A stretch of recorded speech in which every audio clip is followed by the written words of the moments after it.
Greetings YouTube, welcome back to the Metanet channel. I am Marcus, bringing you another video for Cardfight Vanguard V Premium. In this video, of course, as you have noticed from the screen here, we have a very special guest with me, all the way from Netherlands. We have the famous Vanguard Insider. Welcome to the channel, Mr. TimeLeap. Hello guys, very glad, very happy to be here. Hope you guys are enjoying everything that we have seen so far, and yeah, I'm happy to be here. Of course, this video we will be going through the Gear Chronicle, which is of course specialized by Mr. TimeLeap. And of course, before you guys commented that this video is going to be a Control-C and Control-V of his video, no. We're gonna make sure that we're gonna talk about specific things even I haven't touched upon before, so make sure to take notes today. We're gonna talk about the current states of the Gear Chronicle. Of course, the decks in Gear Chronicles are only consist of 3 decks. The first one being the all-famous Chronojet. We have Chrono Tiger as well as Lost Legend. So of course, we're gonna go through the current deck list that is currently being used worldwide, even in the meta, which is Chronojet Dragon. So as we see here, this one is before the clan selection, which is Chronoscommand port being put in. This is what we see from Mr. TimeLeap's deck list. Could you walk us through on what are the design ideas?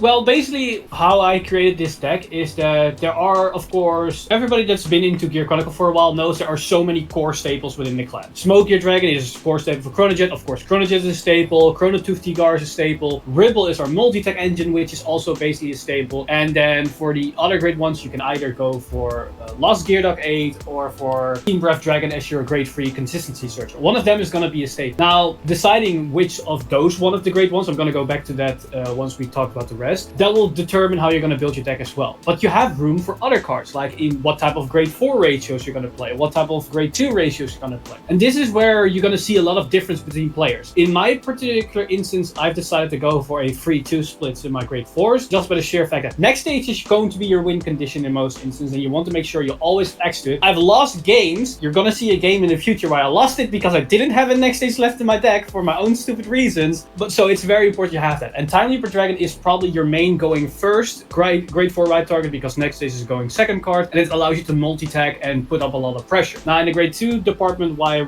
chose specifically for Zeit 2 of the new promo grade 2 Grunter or Grunta and 2 Naboom is because Zeit gives me the soul charge as well as more draw power and a little bit of control aspect that can sometimes definitely matter. Certain decks rely on specific units, and that's also a reason why I love Lost Gear Dog 8, because he can be discarded as a grade 3 potentially with combos with Zeit as well. And Grunta I run specifically at 2 because it gives me that multi-tech option for TimeLeap with TimeLeap Dragon, but it can only work well in that particular turn. If I play him from hand, he's kind of, it's alright, but it's not going to be amazing. You want to go for that multi-tech turn, and because it's very specific for that turn free play, I only need to run 2 copies because he's probably still left in my deck, and I only need him use him once, and then after that he becomes a Garnet card, so I don't want to draw into it at that point. And then the 2 Naboo, they're amazing cards. They remove themselves from the field, they have a guard restrict, they draw me into new cards, and it combos nicely with my TimeLeap plays and even with Ribble, because I can use it, it removes it from their field, and I can call Ribble or the Garunta or whatever with TimeLeap onto that circle without needing to call from my own units. And then for the last Gear Dog 8, basically as I already explained, it combos nicely with Zeit, but it's also probably in my opinion a way better consistency card than Team Breath Dragon, because I can search out Chronojet 100% of the time. I need to have a Chronojet or a TimeLeaper or a next stage in my hand, and it will turn into a Chronojet, which to me is very important. If I do not see Chronojet, I'm probably gonna lose the game. So I need to make sure that would always happen, or at least the highest consistency as possible, that I will see the card. And that's basically the thought process behind this deck. I'm just gonna make the assumption here is that you're running 2 pieces of TimeLeaper is because of you basically want to prevent, like for example, if you run 1 TimeLeaper, once it goes to the damage zone, then that's it. I think this is why you run it at 2, right? Yeah, correctly. Just to make sure that I, for 1, don't go into the damage zone, or for 2, I don't accidentally draw it. If I draw it, it's bad. I need to find a way to get it back into my deck. Yes, Ribble can send it back, but Ribble is too slow. You cannot discard the Ribble in time to immediately go into a TimeLeaper. This is where a card like Irkab can come into play on turn 2, but it's very specific and a very niche scenario where I don't really think it's value enough. So that's the reason why I did run 2 of that.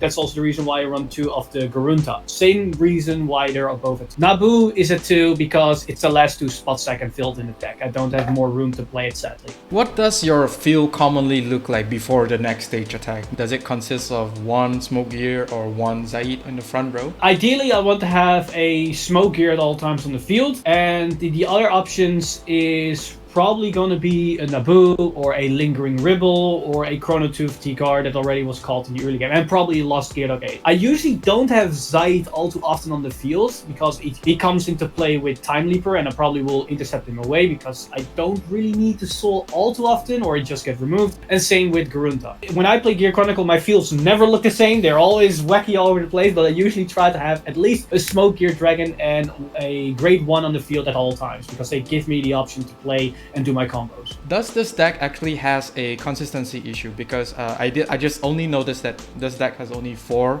Grade 3. In the past, I had, but that was before Lost Gear Dog 8 was introduced. With Smoke Gear Dragon, I had a lot of the times where I could whiff or not see my Chronojet and nothing because I didn't see it in my top 5. And because I only run only one type of Grade 3, I know some builds sometimes experiment with another Grade 3. Because I do not run anything else, that means if I do not see it, I can at least G-assist to potentially get to it. I much rather G-assist and get into Chronojet than just not get into Chronojet or get into the wrong Grade 3. And thanks to Lost Gear Dog 8 being a thing, now I actually play way more Grade 4 because every single Grade 4 also counts as a Grade 3 as long as I have the last Gear Dog 8 in my hand. Okay, so those are the pointers that coming from the gear specialist. Make sure you got your notes right. Time to introduce the new contenders for the Gear Chronicles clan selection reviews. First off, of course, we have Steam Scara Gigi. She has 2 skill, auto. When this unit is discarded from hand during your turn, you may call this card to Rearguard Circle as Dress. Auto Rearguard Circle, when your Grade 3 or greater Vanguard attacks, cost Soul Blast 1, retire this unit, draw a card, choose one of your Vanguard, and it gets 5k power until the end of turn. Now, she does comes a long way from being a 5k on play Soul Blast 2 and draw 1. Yeah, that's correct.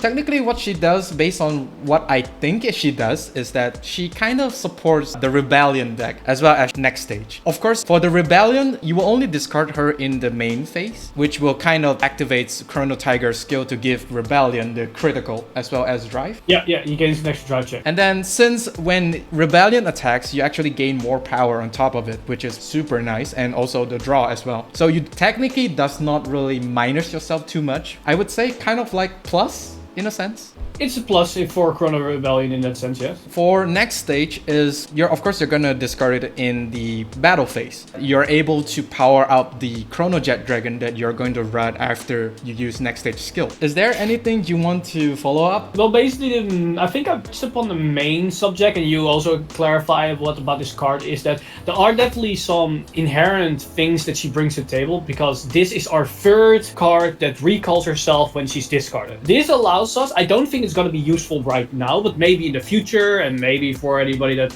trying to experiment in premium, but we're now talking mainly about V. The fact that we now have 3 Grade 3s that can recall themselves, that means we can run an entire Grade 1 lineup that just recalls themselves, which means we're not minusing from discarding. That can have some implications. I don't know what that's going to be or will it ever matter, but it's something to keep in mind in the back of our heads. So that's also pretty interesting. At the same time, Gigi is a card that doesn't specify that she needs to be used with her own skill, because both her skills are separate, unlike with Chrono Tuftigar, which is all in one line. She can be comboed with other cards that allows you to superior call stuff from your deck or drop zone to reuse her effect over and over and over again, as long as you can pay the Soul Blast cost. Let's move on to the next one. We have Steam Knight Kalibum, and I quote, this is from Mr. TimeLeap. My oldest, lost, newest, best friend. Yes.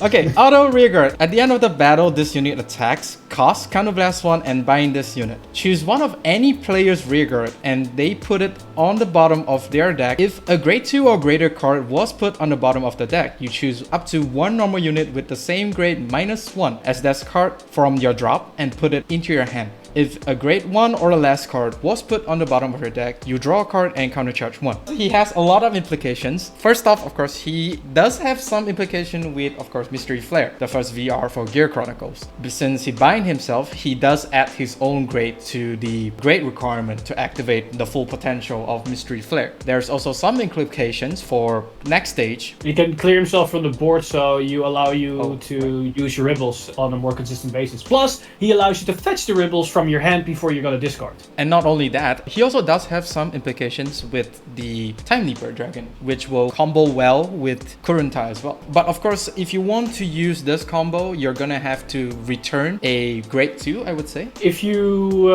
want to go for in TimeLeaper itself, he doesn't really allow you to combo directly because he adds it to your hand. But what he allows you to do, as for Kurunta, is that he allows you to clear the board because he removes himself, and you don't necessarily have to choose one of your opponent's units. You can clear both your own front rows and then call one of your grade 1s into a grade 2, which will be a Gruntar, and the Gruntar can then call another unit to the other column, and then you multi-attack without needing to call over on top of your own units. Pardon me, because I don't really use gear, so it's...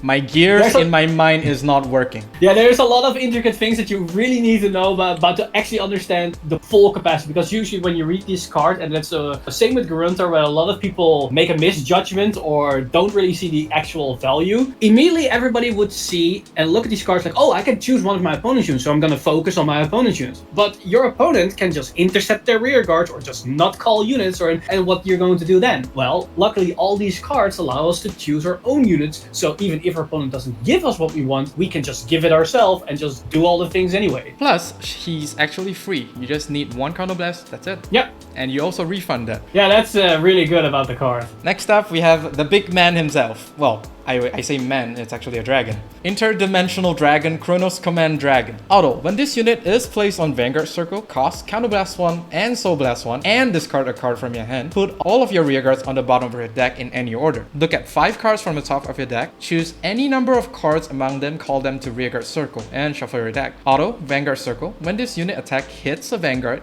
your opponent put all of their rear guards on the bottom of the deck in any order. Of course, as you mentioned in your video, it says that you're able to, you don't really have to put all of your rear guards. You can put like 0 rear guards. Of course, if you don't call anything, you could put 0 rear guards and basically check the top 5 to recall 5. What I think that will happen is that the Kurunta will actually help you to time leap some of the triggers that you may have in the top 5. Although it does kind of requires you to have a much more cost, because I think this one is going to cost you like 2 Counterblast and 2 Soul Blast as well as a discard. Another card piece that actually works well with Chronoscommand is that if you call a Gigi onto the field, Gigi is also able to give the power to Chronoscommand while drawing you a card in the process. Yeah, you do have the option to capitalize on Chronoscommand Dragon skill with these various cards, because Gigi also gives the power to your Chronoscommand, which then makes guarding a bit tougher, so the unhit can actually matter. But there's also one other card that I surprisingly overlooked, and after playtesting, it actually comes up quite a lot. A card that works really well with Chronoscommand Dragon with its cost is surprisingly Rebel. Because what you can do is you can discard Rebel for the effect, check the top 5, just build your board, and then see, oh, I don't have the correct grade 1s, or I don't have a nice field ready.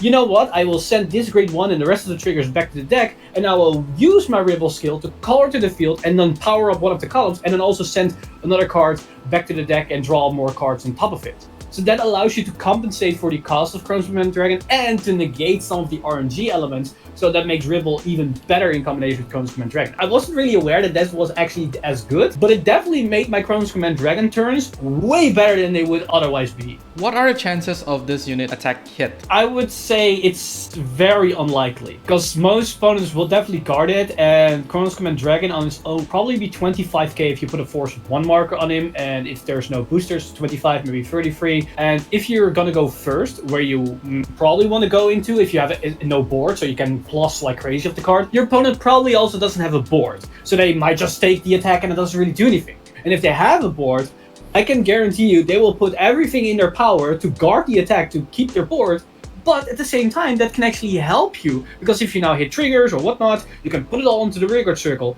and now they're gonna waste more shield to not get a buttload of crit damage out of nowhere, and that means they just was wasting yet more shield by the sheer fact that they were scared of the unhit skill. So sometimes it can definitely come up in certain scenarios, but not in a way that most people think, because most people, when they see an unhit skill, they think, oh, it's bad because it needs to hit and it will never hit, so it will never resolve. But then ignoring just the sheer pressure that's behind the text of unhit, there's more value to it than meets the eye. I would say there are, in a post of TimeLeaper, there are two scenarios. One is when your opening hand is really bad and you don't have good targets for TimeLeaper to even go into, because sometimes you just don't open up the correct targets and there's no real combo potential ready, or for some reason you accidentally drawn in your 2 copies of TimeLeaper or in your 2 copies of Karuntar. Believe me, it happened before, so I know it happens. Or they go to the damage zone. That's where Chronoscommand can come in. But another option is, if just your early game isn't that ideal and you just want to draw up a lot of value and a lot of power and stuff, and you know the game is gonna go a bit longer, you can just go into Chronoscommand Dragon on an empty board, gain a buttload of value, and just farm for next turn, and then just start bashing in with a next stage and potentially maybe a cheeky TimeLeaper somewhere in between if you need it. And then there's one more scenario where Chronoscommand Dragon can come up into play. Doesn't really compete with TimeLeaper, but just mainly with just any grade 4 that you have access to at the time. If your field get destroyed for some reason, and I don't necessarily mean entirely retired, maybe you need to call units to the field that, I don't know, cannot stand and they're stuck there. Chronoscommand Dragon can just say, well, I got you, fam. I will rescue every card, send it back, and call a new field, and suddenly all that stuff and all those shenanigans put onto your field are suddenly negated. And next stage doesn't do that, TimeLeaper doesn't do that, Rebellion doesn't do that, Mystery Flare somewhat does that with the extra turn, but we can just ignore that for now. But Chronoscommand does. So there are some use cases where Chronoscommand Dragon actually can come into play, and there will be a video very soon, I will say soon, but maybe in a week or two, where I can showcase the value that he actually brings to the table. Fingers crossed on that. Well, and that is all for all the reviews. Also, I actually have one more card that was actually kind of overlooked by most people, is of course the reprints as well as the heal trigger. Now the heal trigger of course is a basic generic heal that gives your Vanguard plus 10k until the end of turn, which is essentially a free damage check. There's more to that heal that a lot of people probably have been overlooking, and it's the fact that it's a grade free. The fact that it's a grade free is huge in Gear Chronicle. I can discard it for Chronojet for its skills because it works. There are some cards in Gear Chronicle that also need specific grades as discards, like Zeit, which works. But more importantly, my most favorite interaction with this card is with Last Gear Dog 8. He can search me any grade 3 from the deck. So if I went second, and I know my opponent is going to have a powerful grade 3 turn, I can just slam down Lost Gear Dog 8 and grab me my Heal Guardian and prepare for his onslaught. And in Premium, once again, we're talking mainly about V here, but for Premium, it's a G Guardian Searcher at that point, which is actually kind of insane. So the fact that it's a grade 3 is actually kind of ridiculous for Gear Chronicle. The only thing as a Gear Chronicle fan where I'm very sad about is that I have yet again have to move Uru from my deck, which I do not like. It's not Uluru, which kind of sucks. I just noticed that you're actually wearing the Gear Chronicle shirt. Yeah, I came prepared today. Alright, so right now we're come to almost kind of the end. So we're gonna go through some of the refresher section here. Is that this is the current deck that Mr. TimeLeap has. And let's see how it changes from with the introductions to the Chronoscommand stuff. When I first see this list, of course, he's gonna favor the grade 3 heal triggers, that's for sure. The thing that basically changed is that Mr. TimeLeap actually removed one Karuntar for that one Chronoscommand. Can you tell us a little bit more on the thought process of these changes? Okay, so for this particular reason why I did this is because when I designed this deck, I wanted to put in Chronoscommand Dragon so I was able to experiment with the power and the value and the resource he brings to the table. Now, I needed to remove at least one card from the list. Now, I wasn't comfortable with lowering next stage to 2 or TimeLeaper to 1 because they are probably still my main go-to targets. Chronoscommand will just be here for that specific niche scenario, and because it's for those niche scenarios, I can afford to run only one copy, as I can probably still prep for it by using a Ribble a turn earlier to send it back to the deck if I think there will be a turn in the future where I need his skill. Now, the reason why I chose to go for the Garuntar from 2 to 1 is because Garuntar, as I already explained, has a very specific instance of use. It's for the TimeLeaper combo to extend it to 5 attack. Besides that, I don't really see a lot of value for the card. Yes, I can combo it off of Chronoscommand, but that means that he needs to be the top 5, which is very RNG reliant, and on top of it, I also need to have the extra Counterblast and Soul Blast, which I might not always have access to. And talking about that Soul Blast, that's the reason why I opt to choose to go for him and not lowering the Naboo, is because Soul is very important in this deck. As you can see, Garunta uses Soul, Ribble uses Soul, probably our most important card that uses Soul, Chronoscommand Dragon uses Soul, as well as Smoke Gear Dragon uses Soul. So there's a lot of cards that actually uses Soul that are very important for my engine to be active every single turn. So I much rather want to then lower a card that uses Soul instead of a card that potentially generates Soul. So that's why I want to keep the Naboo at least at 2 copies to have the scenario where it can give me that 1 extra Soul that I might need for potentially a double Ribble turn. And of course, I don't want to lower Smoke Gear and Kalibum because they are the MVPs in this deck. They are so important. I need to have access to them at all times. So for people that do not have Garunta, what are the options that they actually have? If you don't have Garunta, I would definitely suggest increase the copies of Naboo.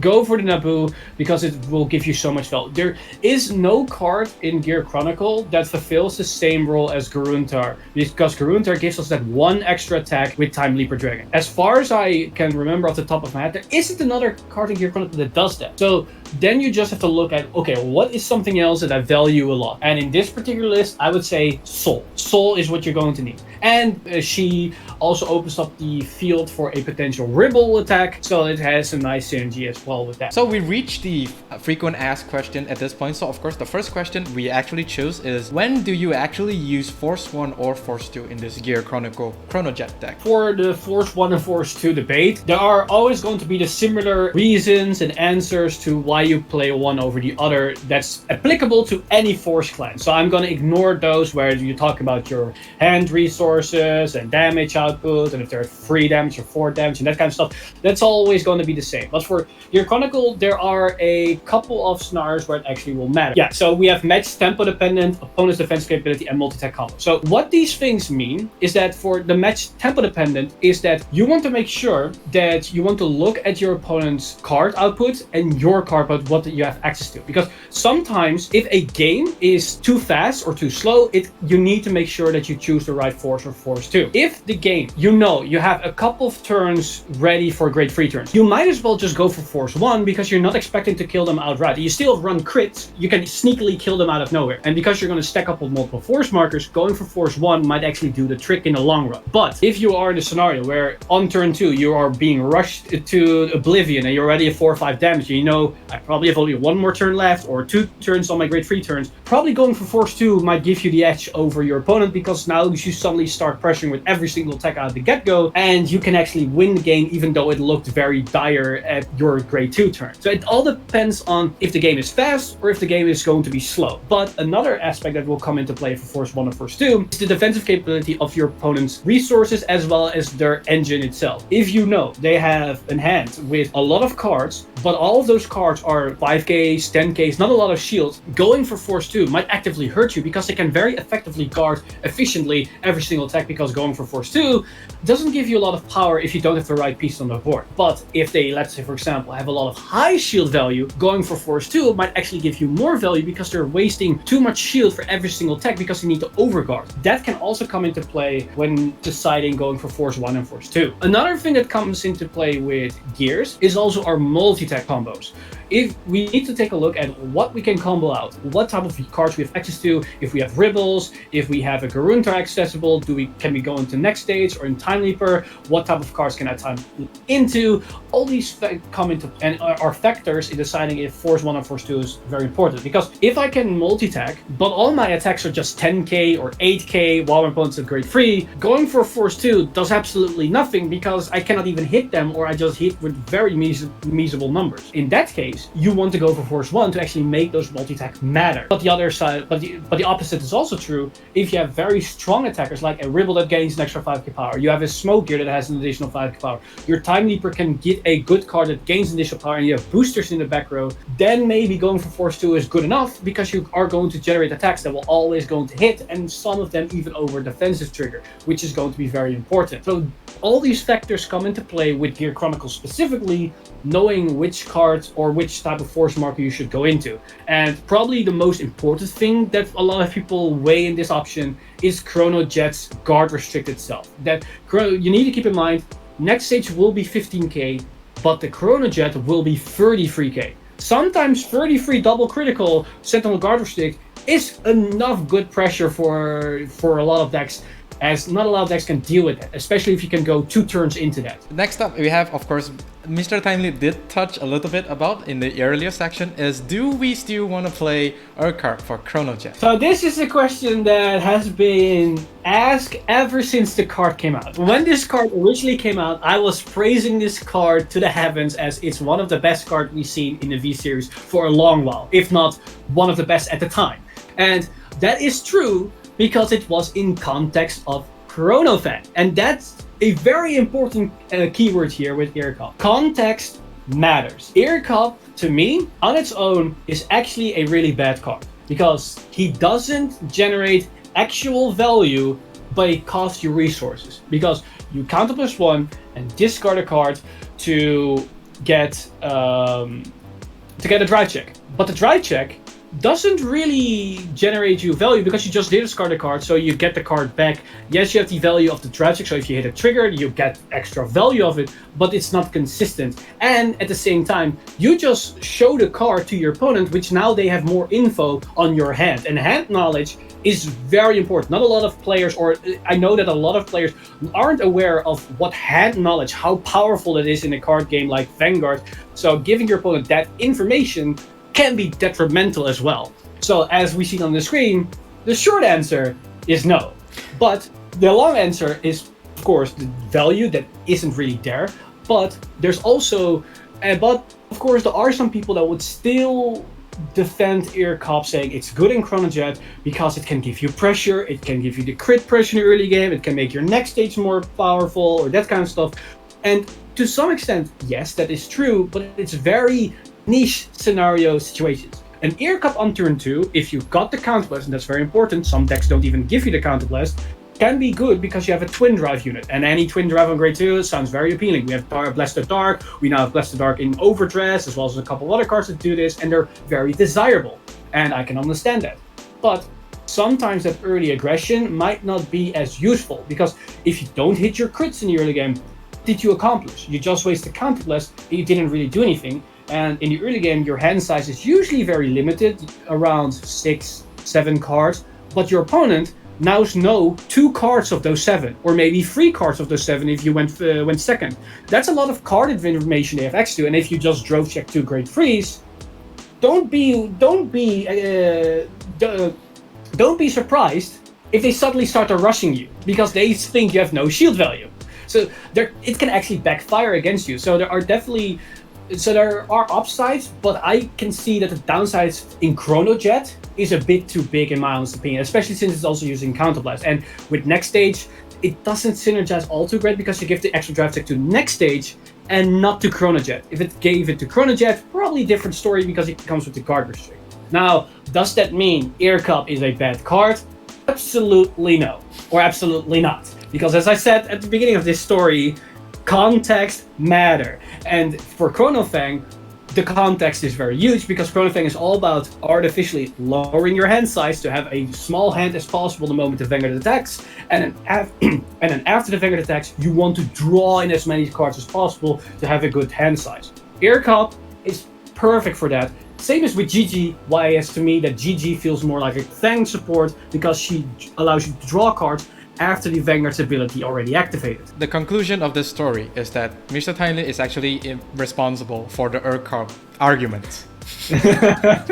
And that is all for this video. Do let me know down in the comment section on what do you think of the Gear Chronicle reveals. And also, what do you think of the collaboration between me as well as Mr. TimeLeap? Do check out his amazing reaction video to when all these 3 cards has been revealed in the video link down below, as well as check out his channel. And Bushiro, please notice this guy, please.